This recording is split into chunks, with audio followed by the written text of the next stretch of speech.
ಎಲ್ಲರಿಗೂ ನಮಸ್ಕಾರ.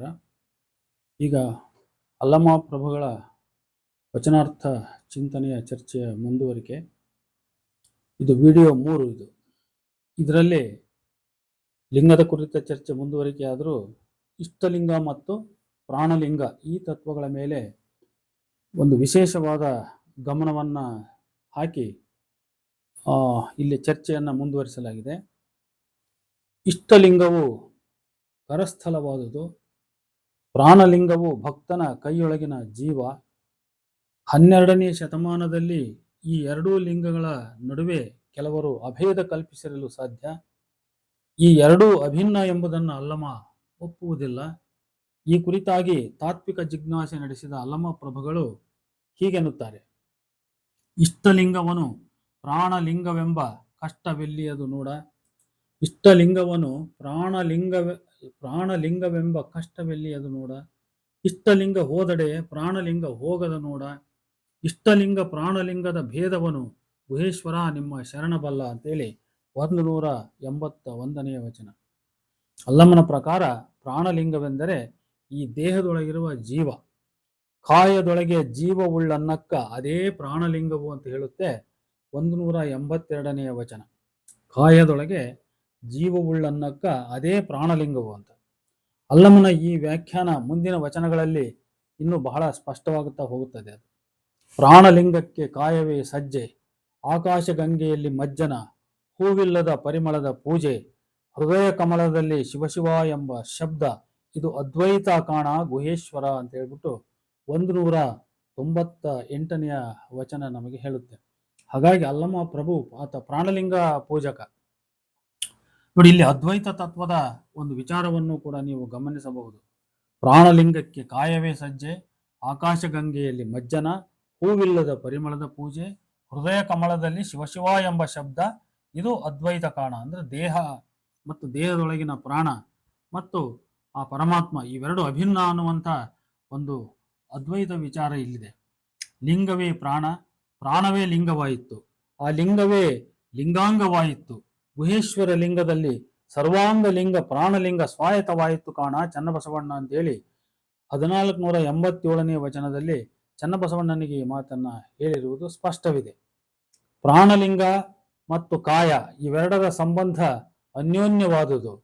ಕಾಯಕ್ಕೆ ಜೀವಕ್ಕೆ ಸಂದು ಅಂದ್ರೆ ಭೇದ ಅಥವಾ ಬಿರುಕು ಮುನ್ನುಳ್ಳಡೆ, ಕಾಯಕ್ಕೆ ಜೀವಕ್ಕೆ ಸಂದು ಮುನ್ನುಳ್ಳಡೆ, ಅದು ಪ್ರಾಣಲಿಂಗವಲ್ಲ ಕಾಣಿರೆ. ಅಂದ್ರೆ ಕಾಯಕ್ಕೆ ಜೀವಕ್ಕೆ ಭೇದ ಬಂದ್ಬಿಡ್ತಂದ್ರೆ ಆ ಭೇದ ಇದ್ರೆ ಅದು ಪ್ರಾಣಲಿಂಗವಲ್ಲ ಕಾಣಿರೆ ಅಂತ ಹೇಳ್ತಾನೆ. ಇನ್ನೊಂದು 1070 ಎನ್ನುತ್ತದೆ 1075ನೇ ವಚನದ ಸಾಲಿದು. ಅಂದರೆ ಕಾಯ ಮತ್ತು ಪ್ರಾಣ ಇವುಗಳ ಮಧ್ಯೆ ಭೇದ ಭಿನ್ನತೆ ಅಂತಕ್ಕಂಥದ್ದು ಇಲ್ಲ. ಈ ಭೇದ ಉಳ್ಳವಗೆ ಪ್ರಾಣಲಿಂಗವಿಲ್ಲ. ವಸ್ತು ಮತ್ತು ಶಕ್ತಿ ಅಭಿನ್ನ ಎಂಬ ಭೌತವಾದಿ ನಿಲುವನ್ನು ನಾವಿಲ್ಲಿ ಕಾಣಬಹುದು. ಬಹಳ ಮುಖ್ಯವಾಗಿ ಗಮನಿಸಬೇಕಾದ ಅಂಶವೆಂದರೆ ಜೀವ ಪ್ರಾಣವೇ ಶಿವರೂಪ, ಇದು ಹೃದಯ ಸ್ಥಾಯಿಯಾದುದು. ಇದೇ ಪ್ರಾಣಲಿಂಗ. ಈ ಪ್ರಾಣಲಿಂಗಕ್ಕೆ ಅಂಗ ಕಾಯ ದೇಹವೇ ಪಿಂಡಿಗೆ ಪೀಠ. ಬೇರೆ ಆಧ್ಯಾತ್ಮವಾದಿಗಳು ಈ ದೇಹವನ್ನ ಮಾಯಾ ಸಂಬಂಧವಾದುದು, ತುಚ್ಛವಾದುದು ಎಂದು ಪರಿಭಾವಿಸಿದರೆ ಅಲ್ಲಮ ಪ್ರಭು ಅದು ಶಿವನ ವಾಸಸ್ಥಾನ ಎಂದು ಪ್ರತಿಪಾದಿಸಿ ಅದಕ್ಕೆ ಬಹಳ ಪವಿತ್ರವಾದ ಸ್ಥಾನವನ್ನ ನೀಡುತ್ತಾರೆ. ಲಿಂಗಕ್ಕೆ ದೇಹವೇ ವಾಸಸ್ಥಾನ ಎಂಬ ವಿಚಾರವನ್ನ ಪ್ರಭುವಿನ ಇನ್ನೊಂದು ವಚನ ಹೀಗೆ ವಿಶದೀಕರಿಸುತ್ತದೆ: ಉದಕ ಮೂರುತಿಯಾಗಿ ಉದಯವಾಯಿತು ಪಿಂಡಿಗೆಯಲ್ಲಿ. ಉದಕ ಮೂರುತಿಯಾಗಿ ಉದಯವಾಯಿತು ಪಿಂಡಿಗೆಯಲ್ಲಿ, ಅಲ್ಲಿಯೇ ಮೂಲಸ್ಥಾನ ಸ್ಥಾಪ್ಯವಾಯಿತು ಸ್ವದೇಹ ಶಿವಪುರದಲ್ಲಿ. ವಾಯು ಪೂಜಾರಿಯಾಗಿ ಪರಿಮಳದಿಂದೆಡೆಯ ಕಟ್ಟಿ ಪೂಜಿಸುತ್ತಿದ್ದುದು ನವದ್ವಾರ ಶಿವಾಲಯದ ಆದಿ ಮಧ್ಯ ಸ್ಥಾನದಲ್ಲಿ, ಗುಹೇಶ್ವರನೆಂಬುದಲ್ಲಿಯೇ ನಿಂದಿತ್ತು ಅಂತ ನೋಡಿ. ಉದಕ ಮೂರುತಿಯಾಗಿ ಉದಯವಾಯಿತು ಪಿಂಡಿಗೆಯಲ್ಲಿ, ಅಲ್ಲಿಯೇ ಮೂಲಸ್ಥಾನ ಸ್ಥಾಪ್ಯವಾಯಿತು ಸ್ವದೇಹ ಶಿವಪುರದಲ್ಲಿ. ವಾಯು ಪೂಜಾರಿಯಾಗಿ ಪರಿಮಳದಿಂದೆಡೆಯ ಕಟ್ಟಿ ಪೂಜಿಸುತ್ತಿದ್ದುದು ನವದ್ವಾರ ಶಿವಾಲಯದ ಆದಿ ಮಧ್ಯ ಸ್ಥಾನದಲ್ಲಿ, ಗುಹೇಶ್ವರನೆಂಬುದಲ್ಲಿಯೇ ನಿಂದಿತ್ತು ಅಂತ. ಇದು 193ನೇ ವಚನ. ಈ ವಚನದಲ್ಲಿಯ ಮೊದಲನೆಯ ಸಾಲನ್ನು ವಿಶೇಷವಾಗಿ ನೀವು ಗಮನಿಸಿ. ಸಾಂಖ್ಯರ ಉತ್ಪತ್ತಿ ಕ್ರಮದಲ್ಲಿ ಮನಸ್ಸು ಮೊದಲಿಗೆ ಬಂದು ನಂತರ ಬುದ್ಧಿ, ಅಹಂಕಾರ ಇತ್ಯಾದಿ ಬರುತ್ತವೆ. ಈ ದೃಷ್ಟಿಯಿಂದ ಈ ವಚನದ ಮೊದಲ ಪದ ಉದಕ ಎಂದರೆ ಮನಸ್ಸು ಎಂದು ಒಂದು ಅರ್ಥ.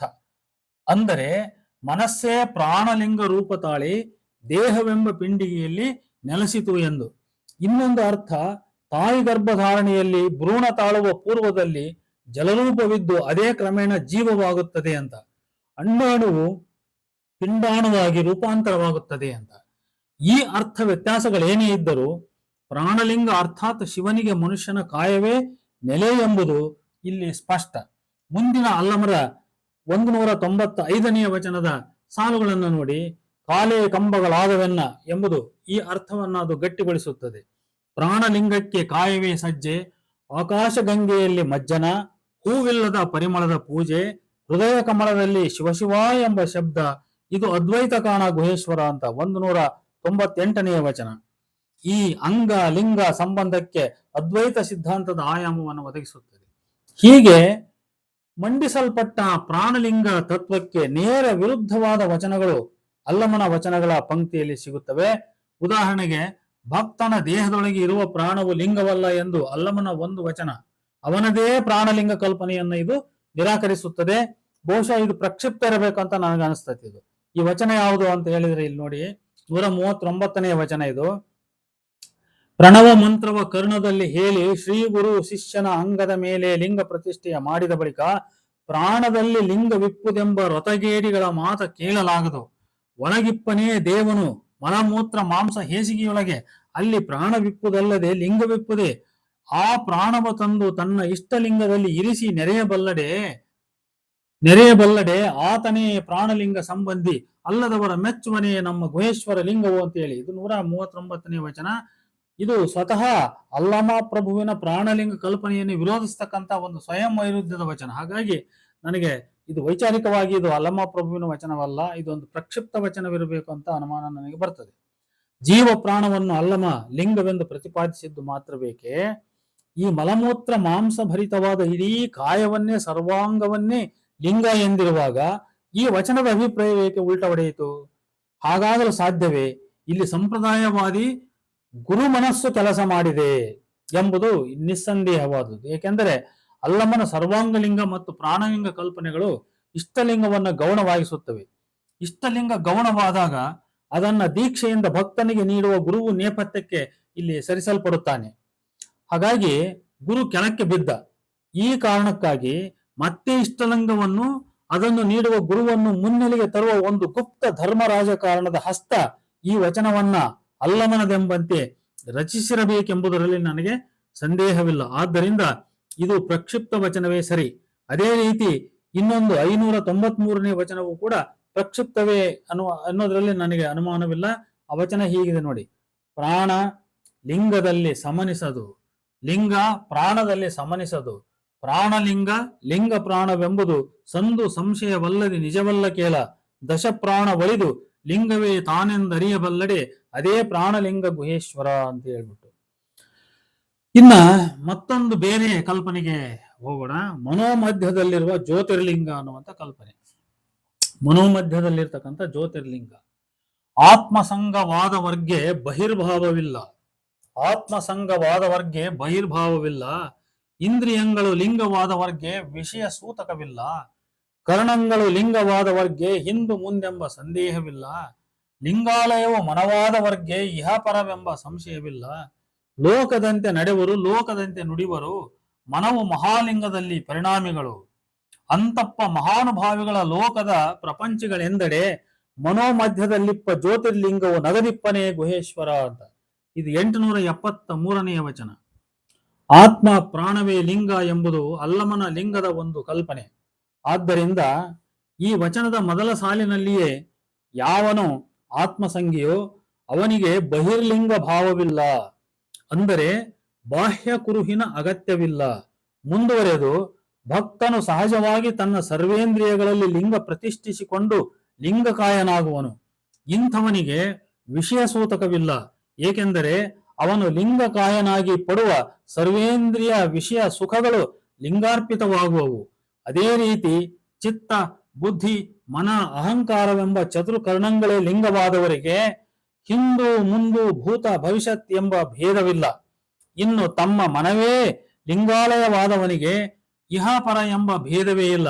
ಕಾರಣ ಲಿಂಗವು ಇಹಪರ ಭೇದ ಮೀರಿದ್ದು. ಇಂತಹ ಶರಣರು ಹೊರ ಜಗತ್ತಿನಲ್ಲಿ ಲೋಕದಂತೆ ನಡೆದು ಲೋಕದಂತೆ ನುಡಿದು ಸಾಮಾನ್ಯರಲ್ಲಿ ಸಾಮಾನ್ಯರಾಗಿ ತೋರುವರು. ಆದರೆ ಇಂತಹ ಮಹಾನುಭಾವಿಗಳನ್ನು ಲೋಕದ ಪ್ರಪಂಚಗಳೆಂದು ಗ್ರಹಿಸಿ ಕುಹಕವಾಡುವ ಮನೋಮಧ್ಯದಲ್ಲಿರುವ ಜ್ಯೋತಿರ್ಲಿಂಗವು ನಗುವುದೆಂದು ಎಚ್ಚರಿಸುವನು ಅಲ್ಲಮಪ್ರಭು. ಇನ್ನು ಅಲ್ಲಮನ ಮೂಲ ಲಿಂಗ ಕಲ್ಪನೆ ಬಯಲು ಪರಬ್ರಹ್ಮ ರೂಪ. ಇದನ್ನಾಗಲೇ ಹಿಂದಿನ ವಿಡಿಯೋದಲ್ಲಿ ಕೂಡ ನಾನು ಕಾಣಿಸಿದ್ದೇನೆ. ಅದಕ್ಕೆ ರೂಪ ಬೆರಗು ಇಲ್ಲ. ಇಂತಹ ಲಿಂಗಕ್ಕೆ ಪ್ರಾಣ ಪ್ರತಿಷ್ಠೆ ಪೂಜೆ ಇತ್ಯಾದಿ ಮಾಡುವುದನ್ನ ಅಲ್ಲಮ ಪ್ರಭು ಟೀಕಿಸುತ್ತಾನೆ. ಆತನ 1495ನೇ ವಚನ ನೋಡಿ. ವರ್ಣವಿಲ್ಲದ ಲಿಂಗಕ್ಕೆ ರೂಪ ಪ್ರತಿಷ್ಠೆಯ ಮಾಡುವರು, ಪ್ರಳಯವಿಲ್ಲದ ಲಿಂಗಕ್ಕೆ ಪ್ರಾಣ ಪ್ರತಿಷ್ಠೆಯ ಮಾಡುವರು, ನುಡಿಯಬಾರದ ಲಿಂಗಕ್ಕೆ ಜಪಸ್ತೋತ್ರ ಪೂಜೆಯ ಮಾಡುವರು, ಮುಟ್ಟಬಾರದ ಲಿಂಗಕ್ಕೆ ಕೊಟ್ಟು ಕೊಂಡಾಡಿಹವೆಂಬರು, ಬೊಟ್ಟಿಡಲು ಎಡೆಯಿಲ್ಲದ ಲಿಂಗವ ಮುಟ್ಟಿ ಪೂಜಿಸಿಹೆವೆಂಬ ಭ್ರಷ್ಟರ ನೋಡ ಗುಹೇಶ್ವರ ಅಂತ ಹೇಳ್ಬಿಟ್ಟು ನೋಡಿ. ಇಲ್ಲಿ ಈ ಹೋಗಿ ಕಲ್ಲಿನ ಲಿಂಗಗಳಿಗೆ ಪ್ರಾಣ ಪ್ರತಿಷ್ಠೆ ಮಾಡಿದೆ, ಸ್ಥಾಪಿಸಿದೆ ಅನ್ನುವಂತ ಈ ಸ್ಥಾವರ ಪೂಜಕ, ಸ್ಥಾವರ ಸ್ಥಾಪಕ ಇತ್ಯಾದಿ ವಿಚಾರಗಳನ್ನ ಇಲ್ಲಿ ಅಲ್ಲಮ ಪ್ರಭುವಿನ ಈ ವಚನ ಅದು ಖಂಡಿಸುತ್ತದೆ. ಈ ಅಮೂರ್ತ ಲಿಂಗ ಕಲ್ಪನೆಯನ್ನು ಬಿಟ್ಟರೆ ಪ್ರಾಣಲಿಂಗ ತತ್ವ ಪ್ರತಿಪಾದಿಸಿದ ಅಲ್ಲಮ ಪ್ರಭುಗಳು ಈ ಅಮೂರ್ತ ಹಾಗೂ ಪ್ರಾಣಲಿಂಗಗಳಿಗೆ ಸೂಕ್ತವಾದ ಪೂಜಾ ಕಲ್ಪನೆಯನ್ನು ಕೂಡ ಅವರು ಬೆಳೆಸಲೆತ್ನಿಸಿದ್ದಾರೆ. ಲಿಂಗಾರ್ಚನೆಯ ಮಾಡಲೆಂದು ಪುಷ್ಪಕ್ಕೆ ಕೈಯ ನೀಡಿದರೆ ಆ ಪುಷ್ಪ ಕರ್ಣದೊಳಗಡಗಿತ್ತಯ್ಯ. ಷೋಡಶ ಕಳೆ 16 ರೆಸಳು ವಿಕಸಿತವಾಯಿತು. ಪರುಷ ಪುಷ್ಪದ ಮರನು ಅದು ಓಗರದ ಗೊಬ್ಬರವನ್ನುಣ್ಣದು, ಕಾಮದ ಕಣ್ಣಿರಿಯದು, ನಿದ್ರೆಯ ಕಪ್ಪೊತ್ತದು, ಅರುಣ ಚಂದ್ರಾದಿಗಳಿಬ್ಬರ ನೆರೆಯುಂಡು ಬೆಳೆಯದ ಪುಷ್ಪ ಲಿಂಗವೇ ಧರೆಯಾಗಿ ಬೆಳೆಯಿತ್ತು. ಆ ಪುಷ್ಪ ನೋಡ ಅಂತ. ಆ ಪುಷ್ಪವೆಂದಿಗೂ ನಿರ್ಮಾಲ್ಯವಲ್ಲೆಂದು ಗುಹೇಶ್ವರ, ಅದು ಬಹುಶಃ ನಿರ್ಮಾಲ್ಯವೆಂದು ಅಂತ ಇರ್ಬೇಕನ್ನಿಸ್ತದೆ ಅದು. ಆ ಪುಷ್ಪವೆಂದು ನಿರ್ಮಾಲ್ಯವೆಂದು ಗುಹೇಶ್ವರ ನಿಮ್ಮ ಶರಣ ಪ್ರಾಣಲಿಂಗಕ್ಕೆ ಪೂಜೆಯ ಮಾಡಿದ ಅಂತೇಳಿ ಇದು 1489ನೇ ವಚನ. ಇದು ಅಂತಹ ಅಪ್ರತಿಮ ಲಿಂಗವನ್ನು ಪೂಜಿಸುವುದು ಅಸಾಧ್ಯ. ಪೂಜಿಸುವ ಉದ್ದೇಶದಿಂದ ಪುಷ್ಪಕ್ಕೆ ಕೈ ಹಾಕಿದರೆ ಆ ಪುಷ್ಪ ಕರ್ಣದೊಳಗೆ ಅಡಗಿಬಿಟ್ಟಿತ್ತು. ಅದು ಷೋಡಶ ಕಳೆಯುಳ್ಳ 16 ಎಸಳಿನ ಪರುಷ ಪುಷ್ಪದ ಮರವಾಯಿತು. ಇದು ಬೇರೆಲ್ಲ ಭೌತಿಕ ಪುಷ್ಪದ ಮರದಂತಲ್ಲ. ಇದಕ್ಕೆ ನೀರು ಗೊಬ್ಬರ ಬೇಕಾಗೇ ಇಲ್ಲ. ಇದು ಸೌಂದರ್ಯ ಸವಿಯುವ ಕಣ್ಣಿಗೆ ವಸ್ತುವಲ್ಲ. ಸೂರ್ಯ ಚಂದ್ರರ ಕಿರಣಗಳಿಗೆ ಬೀಳದೆ ಬೆಳೆದ ಈ ಪುಷ್ಪ ಅಂದ್ರೆ ಪುಷ್ಪದ ಮರ ಲಿಂಗ ರೂಪದ ಧರೆಯಾಯಿತು. ಇದು ಎಂದೆಂದಿಗೂ ನಿರ್ಮಾಲ್ಯವೇ. ವಚನದಲ್ಲಿ ಅದು ಲಿಪಿದೋಷ ಇದ್ದಂತೆ ಕಾಣುತ್ತದೆ ಅಂತ ನಾನು ಆಗ್ಲೇ ಹೇಳಿದ್ದೇನೆ.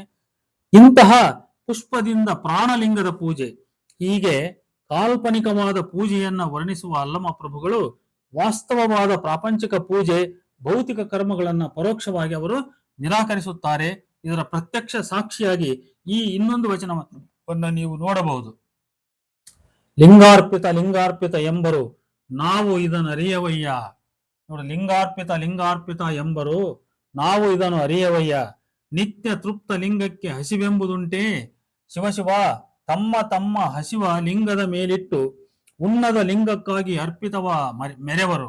ನಮ್ಮ ಗುಹೇಶ್ವರ ಲಿಂಗಕ್ಕೆ ಒಡಲೆಂಬುದುಳ್ಳೆಡೆ ಉದರಾಗ್ನಿ ಉಂಟು ಅಂತ ಹೇಳ್ಬಿಟ್ಟು 1490ನೇ ವಚನ. ಇನ್ನು ಇಷ್ಟಲಿಂಗ ಮತ್ತು ಪ್ರಾಣಲಿಂಗಗಳ ಸಂಬಂಧವೇನೆಂದು ಕೆಲವು ವಚನಗಳಿಂದ ನಾವು ನೋಡಬಹುದು. ಇಷ್ಟಲಿಂಗ ಮತ್ತು ಪ್ರಾಣಲಿಂಗಗಳೆರಡೂ ಭಿನ್ನ ಎಂಬುದು ಈ ಇನ್ನೊಂದು ವಚನ ಅದು ಹೇಳ್ತದೆ. ಅದು ಇಷ್ಟಲಿಂಗವನ್ನು ಪ್ರಾಣಲಿಂಗವೆಂಬ ಕಷ್ಟವೆಲ್ಲಿಯದೋ, ಇಷ್ಟಲಿಂಗ ಹೋದಡೆ ಪ್ರಾಣಲಿಂಗ ಹೋಗದು ನೋಡ.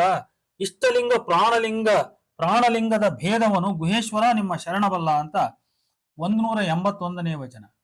ಇಷ್ಟಲಿಂಗವನ್ನೇ ಪ್ರಾಣಲಿಂಗವೆಂದು ತಿಳಿದಿರುವುದು ದೋಷಯುಕ್ತ. ಇಷ್ಟಲಿಂಗವು ಭೌತಿಕ ರೂಪದ್ದು, ಕಲ್ಲಿನದು, ಅದು ಕರಲಿಂಗ. ಇದು ನಷ್ಟವಾಗಬಹುದು. ಆದರೆ ಪ್ರಾಣಲಿಂಗವು ಭಕ್ತನ ಆತ್ಮ ಸ್ವರೂಪದ್ದು, ಅದು ಹೃದಯ ಸ್ಥಾಯಿ ಬ್ರಹ್ಮಾಂಡ ಸ್ವರೂಪಿಯಾದ ಆ ಪರಮಾತ್ಮನ ಅಂಶವದು. ಅದಕ್ಕೆ ನಷ್ಟವಿಲ್ಲ, ಅದು ಎಲ್ಲಿಗೂ ಹೋಗುವುದಿಲ್ಲ, ಅದು ನಿಶ್ಚಲ. ಇಷ್ಟ ಪ್ರಾಣ ಈ ಎರಡರ ನಡುವಿನ ಇಂತಹ ಭೇದವನ್ನು ಆ ಶರಣ ಮಾತ್ರ ಬಲ್ಲನು ಎನ್ನುತ್ತದೆ ಈ ವಚನ. ಇಷ್ಟಲಿಂಗಕ್ಕೆ ರೂಪ ನರ್ಪಿಸಿ ದ್ರವ್ಯ ಶುದ್ಧವಾಯಿತೆಂದು ಪ್ರಾಣಲಿಂಗಕ್ಕೆ ಆರೋಗಣೆಯ ನಿಕ್ಕುವಾಗ ನಿಚ್ಚಕ್ಕೆ ನಿಚ್ಚ ಕಿಲ್ಬಿಷವೆಂದರಿಯರು. ಇಷ್ಟಲಿಂಗ ಪ್ರಾಣಲಿಂಗದ ಆದಿ ಅಂತುವನಾರೋ ಅರಿಯರು. ಇದು ಕಾರಣ ಗುಹೇಶ್ವರ ನಿಮ್ಮ ಶರಣರು ಹಿಂದುಗಾಣದೆ ಮುಂದುಗೆಟ್ಟರು ಅಂತ 254ನೇ ವಚನ ಹೇಳುತ್ತೆ, ಇಷ್ಟಲಿಂಗಕ್ಕೆ ಕೊಟ್ಟು ಕೊಂಬುದೆಲ್ಲವೂ ಭೌತ ಸ್ವರೂಪದ್ದು, ಅದು ರೂಪವುಳ್ಳದ್ದು. ಇಂತಹ ರೂಪುಳ್ಳ ಪದಾರ್ಥವನ್ನು ಅಂದ್ರೆ ದ್ರವ್ಯವನ್ನು ಅರ್ಪಿಸಿ ಆ ದ್ರವ್ಯ ಶುದ್ಧವಾಯಿತೆಂದು ಭಾವಿಸುವುದು ಮೂರ್ಖತನ. ಆ ತಪ್ಪು ಭಾವನೆಯಿಂದ ಪ್ರಾಣಲಿಂಗಕ್ಕೆ ಆರೋಗಣೆ ಎನಿಕ್ಕಿದರೆ ಇಟ್ಟದ್ದೆಲ್ಲವೂ ಕಿಲ್ಬಿಷವಾಗುತ್ತದೆ. ಅಂದರೆ ಲಿಂಗವು ಪ್ರಾಣ ಸ್ವರೂಪಿ ಎಂಬ ಭಾವನೆಯಿಂದ ಇಷ್ಟಲಿಂಗಕ್ಕೆ ಕೊಟ್ಟುಕೊಂಡರೆ ಮಾತ್ರ ಅದು ಪ್ರಾಣಲಿಂಗಕ್ಕೆ ಸಮರ್ಪಿತ. ಇಷ್ಟಲಿಂಗ ಮತ್ತು ಪ್ರಾಣಲಿಂಗ ಈ ಎರಡರ ಆದಿ ಅಂತ್ಯವನ್ನು ಯಾರು ಅರಿಯರು. ಈ ಕುರಿತ ಸರಿಯಾದ ಜ್ಞಾನವಿಲ್ಲದ ಶರಣರು ಹಿಂದುಗಾಣದೆ ಮುಂದುಗೆಟ್ಟರು, ನಾಶವಾದರು ಎಂಬ ಎಚ್ಚರಿಕೆಯನ್ನು ನೀಡುತ್ತಾರೆ ಇಲ್ಲಿ ಅಲ್ಲಮ ಪ್ರಭು. ಇನ್ನ ಇಷ್ಟಲಿಂಗ ಮತ್ತು ಅಂಗದ ಸಂತೃಪ್ತಿಯ ಅಂಗದ ಉಪಚಾರದ ಮೂಲಕವೇ ಇಷ್ಟಲಿಂಗದ ಪೂಜೆ ಅಂತ. ಇಷ್ಟಲಿಂಗಕ್ಕೆ ಅಂಗದಲ್ಲಿಯೇ ಮಜ್ಜನ, ಲಲಾಟದಲ್ಲಿಯೇ ಗಂಧಾಕ್ಷತೆ, ತುರುವಿದ ಪುಷ್ಪಚಯವೇ ಲಿಂಗಕ್ಕೆ ಪೂಜೆ, ಜಿಹ್ವೆ ಸೋಂಕಿದ ಷಡುರಸ ಸ್ನಾನವೇ ಜಿಹ್ವೆ ಸೋಂಕಿದ ಷಡುರಸಾನ್ನವೇ ಲಿಂಗಕ್ಕೆ ನೈವೇದ್ಯ, ತಾಂಬೂಲ ಸವಿಹವೇ ಲಿಂಗಕ್ಕೆ ವೇಳೆಯ, ಅಂಗಚ್ಛಾದನಾಸ್ತ್ರವೇ ಲಿಂಗಕ್ಕೆ ವಸ್ತ್ರ, ಅಂಗಚ್ಛಾದನಸ್ತ್ರವೇ ಲಿಂಗಕ್ಕೆ ವಸ್ತ್ರ. ಕಂಡು ಕೇಳಿದ ಗೀತ ವಾದ್ಯ ನೃತ್ಯಾದಿಗಳೇ ಲಿಂಗದ ಕೇಳಿಕೆ. ಇಂತಿ ಅಂಗದಲ್ಲಿ ಇಷ್ಟಲಿಂಗ ಪೂಜೆಯ ಮಾಡುವ ಲಿಂಗ ಸಂಪನ್ನರ ತೋರ ಗುಹೇಶ್ವರ ಅಂತೇಳಿ 940ನೇ ವಚನವಿದು. ಈ ಮೇಲಿನ ವಚನ ಸ್ಪಷ್ಟಪಡಿಸುವಂತೆ ಪೂಜಕ ಭಕ್ತನು ತಾನೇನನ್ನು ತನ್ನ ಅಂಗಕ್ಕೆ ಸಲ್ಲಿಸುವನೋ ಉಪಚರಿಸುವನೋ ಆ ಎಲ್ಲ ಸಲ್ಲಿಕೆ ಉಪಚಾರಗಳು ಇಷ್ಟಲಿಂಗಕ್ಕೆ ಸಲ್ಲುತ್ತವೆಂಬ ಕಲ್ಪನೆ ಇಲ್ಲಿದೆ. ಭಕ್ತನ ಹಸಿವು, ತೃಷೆ, ನಿದ್ರೆ, ಸುಖ, ಸಂತೋಷ, ಗೀತ, ವಾದ್ಯ, ಕೇಳಿಕೆ ಇತ್ಯಾದಿಗಳೆಲ್ಲವೂ ಲಿಂಗಕ್ಕೆ ಅರ್ಪಿತ. ಅಂದರೆ ಭಕ್ತನು ತನ್ನೆಲ್ಲ ಸುಖವನ್ನು ಲಿಂಗ ಮುಖದಲ್ಲಿ ಅಂದ್ರೆ ವಾಸ್ತವವಾಗಿ ಜಂಗಮ ಮುಖದಲ್ಲಿ ಅಂತ ಅರ್ಥ ಅಲ್ಲಿ ಅವನು ಸೇವಿಸುವನು ಅಂತ. ಇದೇ ವಿಚಾರವನ್ನು ವ್ಯಕ್ತಪಡಿಸುವ ಇನ್ನೊಂದು ವಚನವನ್ನ ನೋಡಿ.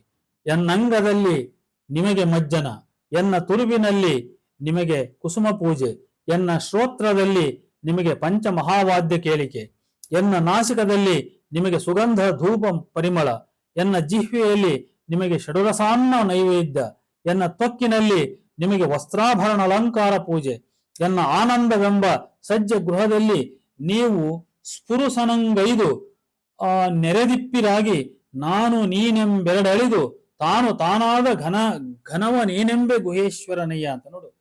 ಅದ್ವೈತದ ಕಲ್ಪನೆ ಬಹಳ ಸ್ಪಷ್ಟವಾಗಿದೆ. ಯಾಕಂದ್ರೆ ಎನ್ನ ಆನಂದವೆಂಬ ಸಜ್ಜ ಗೃಹದಲ್ಲಿ ನೀವು ಸ್ಪರುಶನಂಗೈದು ನೆರೆದಿಪ್ಪಿರಾಗಿ ನಾನು ನೀನೆಂಬೆರಡು ಅಳಿದು ಅಂತ ಹೇಳ್ತದ್ದು. ನಾನು ನೀನೆಂಬ ಭೇದ ಅಳಿದು ತಾನು ತಾನಾದ ಘನವನೇನೆಂಬೆ ಗುಹೇಶ್ವರ ಅಂತ 970ನೇ ವಚನ.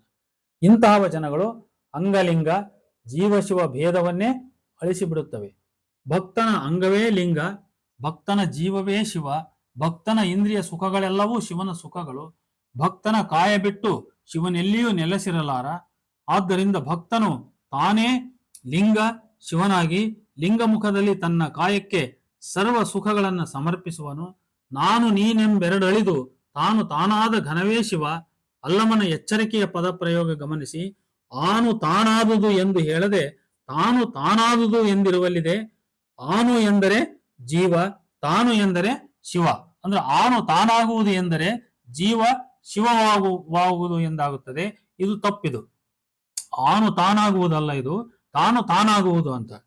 ಆನು ತಾನಾಗುವುದು ಎಂದರೆ ಜೀವ ಶಿವವಾಗುವುದು ಎಂದು. ಭಕ್ತನ ದೇಹದೊಳಗಿನ ಜೀವ ಪ್ರಾಣವೇ ಶಿವ, ಅದು ಆನು ಅಲ್ಲ. ಭಕ್ತನ ದೇಹದೊಳಗೆ ಜೀವ ಏನಿದೆಯಲ್ಲ ಅದು ಸಾಕ್ಷಾತ್ ಶಿವ ಅಥವಾ ಶಿವನ ಅಂಶ ಅದು. ಹಾಗಾಗಿ ಅದು ಆನು ಅನ್ನುವ ಪದಕ್ಕೆ ಅದು ಭಾಜನವಲ್ಲ. ಅದು ಅದರಿಂದ ಆನು ಅಂದ್ರೆ ಅದು ಜೀವ ಆಗ್ತದೆ. ಅದು ಆದ್ರಿಂದ ಆನು ಅಲ್ಲ, ಅದು ತಾನು ಅಂದ್ರೆ ಶಿವ ಅಂತ. ನಾನು ಆನು ಅಂದ್ರೆ ಮತ್ತೆ ಅದನ್ನ ಜೀವ ಅಂತಲೇ ಹೇಳಿದಂಗೆ. ಅದು ಜೀವ ಅಲ್ಲ, ಜೀವ ಅದು ಶಿವ. ಹಾಗಾಗಿ ಜೀವವನ್ನ ನಾನು ಶಿವ ಅಂತ ಹೇಳುವಾಗ ನಾನು ಆನು ಅನ್ನುವ ಪದವನ್ನ ಪ್ರಯೋಗಿಸಬಾರದು. ಆನು ಅಂದ್ರೆ ಮತ್ತೆ ನಾನು ಜೀವ ಅಂತ ಹೇಳ್ದಂಗೆ. ಅಲ್ಲಿ ಶಿವ ಜೀವದ ಭೇದವನ್ನ ನಾನು ಮತ್ತೆ ಪರಿಭಾವಿಸಿದಂತೆ ಅರ್ಥ ಆಗ್ತದೆ. ಆ ಕಾರಣಕ್ಕಾಗಿ ಇಲ್ಲಿ ಅಲ್ಲಮ ಪ್ರಭು ಬಹಳ ಎಚ್ಚರಿಕೆಯ ಪದವನ್ನು ಉಪಯೋಗಿಸಿದಾನೆ. ಆನು ತಾನಾಗುವುದು ಅಲ್ಲ, ಅಲ್ಲಿ ತಾನು ತಾನಾಗುವುದು ಅಂತ. ಪ್ರಾಣ ಚೇತನ ರೂಪದ ಶಿವ ತಾನು ತಾನೇ ಎಲ್ಲವೂ ಆಗಿದ್ದಾನೆ. ಹಾಗಾಗಿ ಆನು ತಾನು ಎಂಬ ಭೇದವಿಲ್ಲ. ತಾನು ಎಂಬ ಶಿವಚೇತನದಲ್ಲಿ ಆನು ಎಂಬ ಜೀವ ಅಭಿನ್ನವಾಗಿ ಅದು ಬೆರೆತು ಹೋಗಿ ಆನು ನಾಸ್ತಿಯಾಗಿ ತಾನು ಮಾತ್ರ ಉಳಿದಿದೆ ಅಂತ ನೋಡಿ. ಈ ಲಾಜಿಕ್ ಅನ್ನು ಅರ್ಥ ಮಾಡ್ಕೋಬೇಕು. ಇದು ಅಲ್ಲಮ ಪ್ರಭುವಿನ ಅದ್ವಯ. ತಾನು ಎಂಬ ಶಿವಚೇತನದಲ್ಲಿ ಆನು ಎಂಬ ಜೀವ ಅಭಿನ್ನವಾಗಿ ಅದು ಬೆರೆತು ಹೋಗಿದೆ. ಅಲ್ಲಿ ಆನು ಅನ್ಲಿಕ್ಕೆ ಆಸ್ಪದ ಇಲ್ಲ ಅಲ್ಲಿ. ಯಾಕಂದ್ರೆ ಆನು ಅದು ಆಗಲೇ ತಾನಾಗಿ ಹೋಗ್ಬಿಟ್ಟಿದೆ, ಅದು ಶಿವವಾಗಿಬಿಟ್ಟಿದೆ ಅದು. ಅದರಿಂದ ಅದು ಅಭಿನ್ನವಾಗಿ ಬೆರೆತು ಹೋಗಿರೋ ಕಾರಣಕ್ಕಾಗಿ ಆನು ನಾಸ್ತಿಯಾಗಿ ತಾನು ಮಾತ್ರ ಉಳಿದಿದೆ. ಇದು ಅಲ್ಲಮನ ಅದ್ವಯ ಅಂತ. ಇನ್ನೊಂದು ವಚನದಲ್ಲಿ ಅಲ್ಲಮ ಪ್ರಭುದೇವರು ಭಕ್ತನು ತನ್ನ ಗುಣಗಳನ್ನೇ ಪದಾರ್ಥಗಳಾಗಿ ಅರ್ಪಿಸಿ ಪೂಜಿಸುವುದನ್ನು ವಿವರಿಸಿದ್ದಾರೆ. ಎನ್ನ ಹೃದಯ ಕಮಲ ಮಧ್ಯದಲ್ಲಿ ಮೂರ್ತಿಗೊಂಡಿಪ್ಪ ಎನ್ನ ಪ್ರಾಣೇಶ್ವರಂಗೆ. ಇದು 977ನೇ ವಚನ. ಆ ಭಕ್ತನ ಕ್ಷಮೆಯೇ ಅಭಿಷೇಕ, ಪರಮ ವೈರಾಗ್ಯವೇ ಪುಷ್ಪಮಾಲೆ, ಸಮಾಧಿ ಸಂಪತ್ತೇ ಗಂಧ, ನಿರಹಂಕಾರವೇ ಅಕ್ಷತೆ, ಸದ್ವಿವೇಕವೇ ವಸ್ತ್ರ, ಸತ್ಯವೇ ದಿವ್ಯಾಭರಣ, ವಿಶ್ವಾಸವೇ ಧೂಪ, ದಿವ್ಯಜ್ಞಾನವೇ ದೀಪ, ನಿಭ್ರಾಂತಿಯೇ ನೈವೇದ್ಯ, ನಿರ್ವಿಷಯವೇ ತಾಂಬೂಲ, ಮೌನವೇ ಘಂಟೆ, ನಿರ್ವಿಕಲ್ಪತೆಯೇ ಪ್ರದಕ್ಷಿಣೆ, ಶುದ್ಧಿಯೇ ನಮಸ್ಕಾರ, ಅಂತಃಕರಣದ ಸೇವೆಯೇ ಉಪಚಾರ. ಈ ಪರಿಯಲ್ಲಿ ತನ್ನ ಗುಹೇಶ್ವರ ಲಿಂಗಕ್ಕೆ ಪ್ರಾಣಲಿಂಗ ಪೂಜೆಯ ಮಾಡಿ ಬಾಹ್ಯ ಕ್ರಿಯೆಯ ಮರೆದೆನೆಂದು ಚನ್ನಬಸವಣ್ಣನಿಗೆ ನಿವೇದಿಸಿಕೊಳ್ಳುತ್ತಾರೆ ಅಲ್ಲಮ ಪ್ರಭು. ನೋಡಿ, ಬಾಹ್ಯ ಕ್ರಿಯೆಯ ಮರೆದೆನೆಂದು, ಮೆರೆದೆನೆಂದು ಅಲ್ಲ, ಬಾಹ್ಯ ಕ್ರಿಯೆಯ ಮರೆದೆನೆಂದು ಚನ್ನಬಸವಣ್ಣನಿಗೆ ನಿವೇದಿಸಿಕೊಳ್ಳುತ್ತಾರೆ. ಇದೇ ಅಂತರ್ಪೂಜೆಯನ್ನು ಈ ಮೊದಲಿನ ಕಿರುವಚನದಲ್ಲಿ, ಅಂದ್ರೆ 974ರ ವಚನದಲ್ಲಿ, ತನ್ನ ಕಾಯವೆಂಬ ಸಿಂಹಾಸನದಲ್ಲಿ ಪ್ರಾಣಲಿಂಗವನ್ನು ಪ್ರತಿಷ್ಠಿಸಿ ಧ್ಯಾನವೆಂಬ ಹಸ್ತದಿಂದ ಪೂಜಿಸುತ್ತಿರಲು ತನಗೆ ಮುತ್ತಿದ ಸಂಸಾರ ಬಯಲ ಬೆರೆಸಿ ತಾನು ಮತ್ತು ನೀನು ಎಂಬ ಭೇದವಳಿದು ಗುಹೇಶ್ವರ ಲಿಂಗದ ದರ್ಶನವಾಯಿತೆಂದು ಹೇಳುತ್ತಾರೆ ಅಲ್ಲಮ ಪ್ರಭು. ಮೊದಲಿನ ತಾನು ಮತ್ತು ನೀನು ಎಂಬ ಭೇದವು ಅಳಿದ ಮೇಲೆ ಜೀವಾತ್ಮ ಪರಮಾತ್ಮ ಬೆರೆತ ಮೇಲೆ ಆಚಾರ ಪೂಜೆ ಅರ್ಪಣೆ ಇತ್ಯಾದಿ ಹಿಂಗಿ ಹೋಗುತ್ತವೆ ಅಂತೇಳಿ 978ನೇ ವಚನ ಹೇಳುತ್ತೆ. ಇನ್ನು ಇಷ್ಟಲಿಂಗವು ಪ್ರಾಣಲಿಂಗವನ್ನು ಅರಿಯುವ ಸಾಧನ ಅಂತ, ಇಂಥದೊಂದು ಕಲ್ಪನೆ ಈ ವಚನದಲ್ಲಿ ಇದೆ. ಅಲ್ಲಮರು ಹೇಳುವಂತೆ ಇಷ್ಟಲಿಂಗ ಲಿಂಗಗಳು ಪರಸ್ಪರ ಬೆಸೆದುಕೊಂಡಿವೆ. ಪ್ರಾಣಲಿಂಗವನ್ನರಿಯಲು ಇಷ್ಟಲಿಂಗವು ಒಂದು ಸಾಧನ. ಮನವ ನೆಡೆಗೊಂಡ ಲಿಂಗದ ಅರಿವು ವಿಚಾರ ವ್ಯಾಕುಲಕ್ಕೊಳಗಾಗಬಾರದೆಂದು ಮನ ಭಾವ ಜ್ಞಾನ ನೋಟಕ್ಕೆ ತಂದು ಕರಸ್ಥಲದಲ್ಲಿ ನಿಕ್ಷೇಪಿಸಿ ಅಂತರಂಗ ಬಹಿರಂಗವೆಂದರಿಯದೆ ಅನಿಮಿಷನಾಗಿಪ್ಪನು ಶರಣನು. ಪ್ರಾಣಲಿಂಗದ ಮುಖವ ನೋಡಿ ಪರಿಣಾಮಿಸಲೋಸುಗ ಜಂಗಮವೆಂಬ ದರ್ಪಣವ ಹಿಡಿದಿಪ್ಪ ನೋಡಯ್ಯ ಅಂತ. ಇದು 943ನೇ ವಚನ. ಇದು ನೋಡು, ಮನವ ನೆಡೆಗೊಂಡ ಲಿಂಗದ ಅರಿವು ವಿಚಾರ ವ್ಯಾಕುಲಕ್ಕೊಳಗಾಗಬಾರದೆಂದು. ನೋಡು, ಮನವ ನೆಡೆಗೊಂಡ ಲಿಂಗದ ಅರಿವು ವಿಚಾರ ವ್ಯಾಕುಲಕ್ಕೊಳಗಾಗಬಾರದೆಂದು ಮನಭಾವ ಜ್ಞಾನ ನೋಟಕ್ಕೆ ತಂದು ಕರಸ್ಥಲದಲ್ಲಿ ನಿಕ್ಷೇಪಿಸಿ ಅಂತರಂಗ ಬಹಿರಂಗವೆಂದರಿಯದೆ ಅನಿಮಿಷನಾಗಿಪ್ಪನು ಶರಣನು. ಪ್ರಾಣಲಿಂಗದ ಮುಖವ ನೋಡಿ ಪರಿಣಾಮಿಸಲೋಸುಗ ಜಂಗಮವೆಂಬ ದರ್ಪಣವ ಹಿಡಿದಿಪ್ಪ ನೋಡಯ್ಯ. ಇಲ್ಲಿ ಜಂಗಮವೆಂಬ ದರ್ಪಣ ಯಾರು ಅನ್ನೋ ಪ್ರಶ್ನೆ. ಅಲ್ಲಮನಿಗೆ ಇಷ್ಟಲಿಂಗವಿತ್ತ ಅನಿಮಿಷಯ್ಯನು ಅಲ್ಲವೇ? ಶರಣರಲ್ಲಿಯೇ ಇಷ್ಟಲಿಂಗವನ್ನು ಕನ್ನಡಿ ದರ್ಪಣ ಎಂದಿರುವುದರಿಂದ ಇಲ್ಲಿ ಗೊಂದಲಕ್ಕೆ ಆಸ್ಪದವಿದೆ. ಈ ವಚನದ ಸೂಕ್ಷ್ಮ ಪರಿಶೀಲನೆಯಲ್ಲಿ ಕಾಣುವಂತೆ ಕರಸ್ಥಲದಲ್ಲಿ ನಿಕ್ಷೇಪಿಸಿದ್ದೇ ಇಷ್ಟಲಿಂಗ. ಇದೇ ಇಷ್ಟಲಿಂಗವೇ ಪ್ರಾಣಲಿಂಗದ ಮುಖವನ್ನು ನೋಡುವ ದರ್ಪಣ. ಬಸವಣ್ಣ ಹೇಳುವ ಕನ್ನಡಿಯೂ ಕರಸ್ಥಲದ ಇಷ್ಟಲಿಂಗವೇ. ಅಲ್ಲಮ ಪ್ರಭುವು ಈ ತತ್ವವನ್ನು ಮೀರಿರುವುದು ಅಸಂಭವ. ಆದ್ದರಿಂದ ಜಂಗಮವೆಂಬ ದರ್ಪಣ ಎಂಬುದು ದೋಷಯುಕ್ತ, ಇಷ್ಟಲಿಂಗವೆಂಬ ದರ್ಪಣ ಎಂದು ಅದನ್ನು ನಾವು ಓದಿಕೊಳ್ಳುವುದು ಉಚಿತ. ಜಂಗಮ ಪರವಾದ ಕೈಗಳು ಇಷ್ಟಲಿಂಗದ ಸ್ಥಾನದಲ್ಲಿ ಜಂಗಮವನ್ನ ಸೇರಿಸಿರಬಹುದು ಅಂತ. ಹಾಗಾಗಿ ನನಗೇನು ಅನ್ನಿಸ್ತೈತೆ, ಅಲ್ಲಿ ಯಾವ್ದದು ಜಂಗಮವೆಂಬ ದರ್ಪಣ ಅನ್ನೋ ಪದ ಐತಲ್ಲ, ಅದು ದೋಷಯುಕ್ತ. ಅದು ಇಷ್ಟಲಿಂಗವೆಂಬ ದರ್ಪಣ ಅದು ಆಗಬೇಕು. ಆದ್ರಿಂದ ಯಾಕಂದ್ರೆ ಕನ್ನಡಿಯ ನೋಡುವ ಅಣ್ಣಗಳಿರ ಜಂಗಮವ ನೋಡಿರಿ ಅಂತ ಬಸವಣ್ಣ ಹೇಳ್ತಾನೆ. ಅಲ್ಲಿ ಇಷ್ಟಲಿಂಗವನ್ನ ಅದು ಕನ್ನಡಿ ಅಂತಲೇ ಹೇಳ್ತಾನೆ. ಆದ್ರಿಂದ ಆ ತತ್ವ ಸಾಮಾನ್ಯವಾಗಿ ಅಲ್ಲಮ ಪ್ರಭು ಅದನ್ನು ನಿರಾಕರಿಸಿರಲಿಕ್ಕೆ ಸಾಧ್ಯವಿಲ್ಲ. ಈ ಹಿನ್ನೆಲೆಯಲ್ಲಿ ನಾವು ಜಂಗಮವೆಂಬ ದರ್ಪಣ ಅದನ್ನು ಇಷ್ಟಲಿಂಗವೆಂಬ ದರ್ಪಣ ಎಂದು ಓದುವುದು ಉಚಿತ. ಜಂಗಮ ಪರವಾಗಿರತಕ್ಕಂಥ ಕೈಗಳು ಇಷ್ಟಲಿಂಗದ ಸ್ಥಾನದಲ್ಲಿ ಇಲ್ಲಿ ಜಂಗಮವನ್ನು ಸೇರಿಸಿರಬಹುದು ಅಂತ. ಪ್ರಾಣಲಿಂಗವರಿಯಲು ಇಷ್ಟಲಿಂಗ ಒಂದು ಸಾಧನ ಎಂಬುದನ್ನು ಸಾರುವ ಇನ್ನೊಂದು ವಚನ ನೋಡಿ, 991ನೇ ವಚನ. ಎಳ್ಳಿಂಗೆ ಪರಿಮಳವ ಕಟ್ಟಿದಲ್ಲದೆ ಎಣ್ಣೆಗೆ ಪರಿಮಳ ವೇಧಿಸದು. ದೇಹದಲ್ಲಿ ಇಷ್ಟಲಿಂಗ ಸ್ಥಾಪಿಸಿದಲ್ಲದೆ ಪ್ರಾಣಲಿಂಗ ಸಂಬಂಧವಾಗದು. ಇದು ಕಾರಣ ನಮ್ಮ ಗುಹೇಶ್ವರ ಲಿಂಗದಲ್ಲಿ ಇಷ್ಟಲಿಂಗ ಸಂಬಂಧಿಯಾದಲ್ಲದೆ ಪ್ರಾಣಲಿಂಗ ಸಂಬಂಧಿಯಾಗಬಾರದು. ಕಾರಣ ಸಿದ್ದರಾಮಯ್ಯ. ಈ ವಚನದ ಈ ಸಾಲು ಇಷ್ಟಲಿಂಗ ಸಂಬಂಧಿಯಾದಲ್ಲದೆ ಪ್ರಾಣಲಿಂಗ ಸಂಬಂಧಿಯಾಗಬಾರದು. ಇಷ್ಟಲಿಂಗದ ಅವಶ್ಯಕತೆ ಅನಿವಾರ್ಯತೆ ಎರಡನ್ನೂ ಕೂಡ ಈ ಸಾಲು ಸೂಚಿಸುತ್ತದೆ ಅಂತ. ಮೇಲಿನ ವಿಚಾರಕ್ಕೆ ವಿರುದ್ಧವಾಗಿ ಇಷ್ಟಲಿಂಗ ಮತ್ತು ಪ್ರಾಣಲಿಂಗಗಳು ಪರಸ್ಪರ ಭಿನ್ನ ಎಂದು ಅಲ್ಲಮನ ಇನ್ನೊಂದು ವಚನ ಹೇಳುತ್ತದೆ. ನೋಡಿ ಆ ವಚನ ಹೇಗಿದೆ ಅಂತ ನೋಡುವ. ಇಷ್ಟಲಿಂಗವೇ ಪ್ರಾಣಲಿಂಗವೆಂಬ ಮಿಟ್ಟಿಯ ಭಂಡರು ನೀವು ಕೇಳಿರೆ. ಇಷ್ಟಲಿಂಗವನು ಕಾಯವನ್ನು ಮೆಟ್ಟಿ ಹೂಳುವಲ್ಲಿ ಬಿಟ್ಟು ಹೋಹ ಪ್ರಾಣಕ್ಕೆ ಇನ್ನಾವುದು ಲಿಂಗ ಹೇಳ ಗುಹೇಶ್ವರ ಅಂತ 946ನೇ ವಚನ. ನೋಡಿ ಈ ಮುನ್ನಿನ ವಚನದ ಅಂದ್ರೆ 945ನೇ ವಚನದ ಮೊದಲ ಸಾಲು ಹೀಗೆನ್ನುತ್ತದೆ, ಇಷ್ಟಲಿಂಗವೇ ಅಂಗಲಿಂಗ ಪ್ರಾಣಲಿಂಗವೇ ಮನಲಿಂಗವಾಯಿತು ನೋಡ ಅಂತ. ನೋಡಿ 945ನೇ ವಚನದ ಮೊದಲ ಸಾಲು ಏನ್ ಹೇಳುತ್ತೆ, ಇಷ್ಟಲಿಂಗವೇ ಅಂಗಲಿಂಗ ಪ್ರಾಣಲಿಂಗವೇ ಮನಲಿಂಗವಾಯಿತು ನೋಡ. ಅಂದರೆ ಇಷ್ಟಲಿಂಗ ಮತ್ತು ಪ್ರಾಣಲಿಂಗ ಭಿನ್ನವಾದವು ಅಂತ. ಅಂಗದ ಮೇಲೆ ಕಟ್ಟಿಕೊಳ್ಳುವ ಲಿಂಗ ಇಷ್ಟಲಿಂಗವಾದರೆ ಮನುಷ್ಯನ ಮನಸ್ಸು ಪ್ರಾಣ ಜೀವವೇ ಪ್ರಾಣಲಿಂಗ. ಅದೇ ವಚನದ ಮುಂದಿನ ಸಾಲುಗಳಲ್ಲಿ ಮನುಷ್ಯನ ಸರ್ವಾಂಗ ಸರ್ವೇಂದ್ರಿಯಗಳೆಲ್ಲ ಲಿಂಗವೆಂದು ಪರಿಭಾವಿಸುವುದರ ಪರಿಣಾಮವಾಗಿ ಭಕ್ತನ ಪ್ರಾಣಲಿಂಗವು ಪರಮಾತ್ಮನೊಂದಿಗೆ ಐಕ್ಯವಾಗುವ ಅವಸ್ಥೆಯನ್ನು ತಲುಪುತ್ತದೆ ಎಂದು ಅಲ್ಲಮಪ್ರಭು ಹೇಳುತ್ತಾರೆ. ಅಂಗ ಲಿಂಗವಾಗಿ ನಡೆ ನುಡಿ ಗತಿಯ ನರಿಯದು.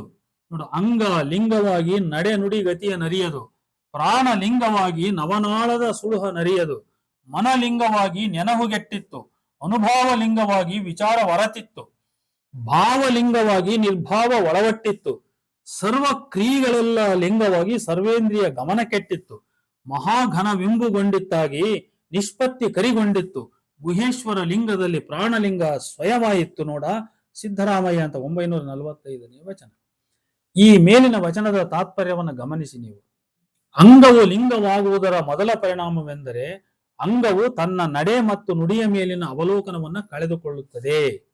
ನೋಡು, ಅಂಗವು ಲಿಂಗವಾಗುವುದರ ಮೊದಲ ಪರಿಣಾಮ, ಮೊದಲ ಎಫೆಕ್ಟ್ ಏನಂದ್ರೆ ಅಂಗವು ತನ್ನ ನಡೆ ಮತ್ತು ನುಡಿಯ ಮೇಲಿನ ಅವಲೋಕನವನ್ನು ಅದು ಕಳೆದುಕೊಳ್ಳುತ್ತದೆ. ಪ್ರಾಣವು ಲಿಂಗವಾಗುವುದರಿಂದ ಅದು ನವನಾಳದ ಸುಳುಹನ್ನ ಅರಿಯದಾಗುತ್ತದೆ. ಮನವು ಲಿಂಗವಾಗಿ ನೆನಹಿನ ಶಕ್ತಿಯನ್ನೇ ಕಳೆದುಕೊಳ್ಳುತ್ತದೆ. ಭಾವವು ಲಿಂಗವಾಗುವುದರಿಂದ ಮನುಷ್ಯ ಜೀವಿ ತನ್ನ ಸಹಜ ಭಾವಗಳನ್ನೆಲ್ಲ ವಿಸರ್ಜಿಸಿಕೊಂಡು ನಿರ್ಭಾವವಾಗುತ್ತಾನೆ. ಮನುಷ್ಯನ ಮಾಡುವ ಎಲ್ಲಾ ಕ್ರಿಯಕರ್ಮಗಳು ಲಿಂಗ ಕ್ರಿಯೆಗಳಾಗುವುದರಿಂದ ಅವುಗಳು ಅವನ ಪಂಚೇಂದ್ರಿಯಗಳನ್ನು ನಿಷ್ಕ್ರಿಯಗೊಳಿಸುತ್ತವೆ. ಭಕ್ತನು ಈ ಹಂತಕ್ಕೆ ತಲುಪಿದಾಗ, ಅಂದರೆ ಅವನು ತನ್ನೆಲ್ಲಾ ಕಾಯ ಸಂಬಂಧಿ ಗುಣಶಕ್ತಿಗಳನ್ನು ಕಳೆದುಕೊಂಡಾಗ ಆ ಪರಮಾತ್ಮನನ್ನು ಸೇರಲು ಯೋಗ್ಯತೆಯನ್ನ ಪಡೆಯುತ್ತಾನೆ. ಯಾಕಂದ್ರೆ ಅವನು ಸ್ವಯಂ ಲಿಂಗವಾಗಿ ಬಿಟ್ಟಿರ್ತಾನಾಗ. ಆಗ ಆ ಪರಮಾತ್ಮ ಅಂದ್ರೆ ಮಹಾಗಣವಸ್ತು ಇಂಬುಗೊಂಡು ತನ್ನ ಭಕ್ತಿಯ ಫಲವು ಕರಿಗೊಳ್ಳುತ್ತದೆ, ಎಂದರೆ ಮೂರ್ತಿಗೊಳ್ಳುತ್ತದೆ ಅಥವಾ ಗಟ್ಟಿಗೊಳ್ಳುತ್ತದೆ ಅಥವಾ ಸಾಕಾರಗೊಳ್ಳುತ್ತದೆ. ತತ್ಫಲವಾಗಿ ಭಕ್ತನ ಪ್ರಾಣಲಿಂಗವು ಪರಮಾತ್ಮನಲ್ಲಿ ಸ್ವಯವಾಗುತ್ತದೆ, ಅರ್ಥಾತ್ ಸಂಯೋಗವಾಗುತ್ತದೆ, ಅರ್ಥಾತ್ ಐಕ್ಯವಾಗುತ್ತದೆ ಅಂತ. ಪ್ರಭುವಿನ ವಚನಗಳಲ್ಲಿ ಇಷ್ಟಲಿಂಗ ಪ್ರಾಣಲಿಂಗ ಈ ಎರಡರ ಕುರಿತು ಸ್ವಲ್ಪ ವೈರುಧ್ಯದ ನೆರಳು ಇದ್ದರೂ ಕೂಡ ಅವೆರಡು ಭಿನ್ನ. ಇಷ್ಟಲಿಂಗಕ್ಕಿಂತ ಪ್ರಾಣಲಿಂಗವೇ ಪ್ರಮುಖ. ಆದರೆ ಪ್ರಾಣಲಿಂಗವನ್ನು ಅರಿಯುವ ಸಾಧನವಾಗಿ ಇಷ್ಟಲಿಂಗ ಅತ್ಯವಶ್ಯಕ, ಅನಿವಾರ್ಯ ಎಂಬ ಪ್ರಧಾನ ನಿಲುವು ಅಲ್ಲಮಪ್ರಭುವಿನ ವಚನಗಳಲ್ಲಿ ನಮಗೆ ಸ್ಪಷ್ಟವಾಗುತ್ತದೆ. ಸ್ವಲ್ಪ ವೈರುಧ್ಯತೆ ಇದೆ. ಆ ವೈರುಧ್ಯತೆಗಳನ್ನ ನಾವು ಸ್ವಲ್ಪ ಓವರ್ಕಮ್ ಮಾಡ್ತಾ ಬಂದಾಗ ಇಂಥದೊಂದು ಕನ್ಕ್ಲೂಷನ್ ನಮಗೆ ಸಿಗುತ್ತದೆ. ಯಾವ ಕನ್ಕ್ಲೂಷನ್ ಅಂತ ಹೇಳಿದ್ರೆ, ಪ್ರಭುವಿನ ವಚನಗಳಲ್ಲಿ ಇಷ್ಟಲಿಂಗ ಪ್ರಾಣಲಿಂಗ ಈ ಎರಡರ ಕುರಿತು ಸ್ವಲ್ಪ ವೈರುಧ್ಯದ ನೆರಳು ಇದ್ದರೂ ಅವೆರಡು ಭಿನ್ನ. ಅಂದ್ರೆ ಇಷ್ಟಲಿಂಗವೇ ಬೇರೆ, ಪ್ರಾಣಲಿಂಗವೇ ಬೇರೆ. ಇಷ್ಟಲಿಂಗಕ್ಕಿಂತ ಪ್ರಾಣಲಿಂಗವೇ ಪ್ರಮುಖ. ಆದರೆ ಪ್ರಾಣಲಿಂಗವನ್ನು ಅರಿಯುವ ಸಾಧನವಾಗಿ ನಮಗೇನ್ ಬೇಕು, ಇಷ್ಟಲಿಂಗದ ಅವಶ್ಯಕತೆ ಅನಿವಾರ್ಯತೆ ಇದೆ ಎನ್ನುವಂತ ಒಂದು ಪ್ರಧಾನ ನಿಲುವು ನಮಗೆ ಕೈಗೆ ಸಿಗ್ತದೆ. ವಚನಕಾರರ ವೈರುಧ್ಯಗಳಲ್ಲಿಯೇ ಪ್ರಧಾನ ಆಶಯವನ್ನ ಹುಡುಕಿ ಅದನ್ನೇ ಆ ವಚನಕಾರರ ನಿಲುವು ಅಭಿಪ್ರಾಯ ಎಂದು ನಾವು ಒಪ್ಪಿಕೊಳ್ಳುವುದು ಅನಿವಾರ್ಯ. ವೈರುಧ್ಯಕ್ಕೆ ಪ್ರಕ್ಷಿಪ್ತ ಕಾರಣವೋ ಕಾಲಾಂತರದಲ್ಲಿ ವಚನಕಾರರ ನಿಲುವಿನಲ್ಲಿ ಆಗಿರುವ ತಾತ್ವಿಕ ಬದಲಾವಣೆಯ ಕಾರಣವೋ ಇದೊಂದು ವಿಶೇಷವಾದ ಅಧ್ಯಯನದ ವಿಷಯ ಅಂತ ಹೇಳ್ತಾ ಈ ಚರ್ಚೆಯನ್ನು ನಾನು ಇಲ್ಲಿಗೆ ಮುಕ್ತಾಯಗೊಳಿಸ್ತಾ ಇದ್ದೇನೆ. ನಮಸ್ಕಾರ.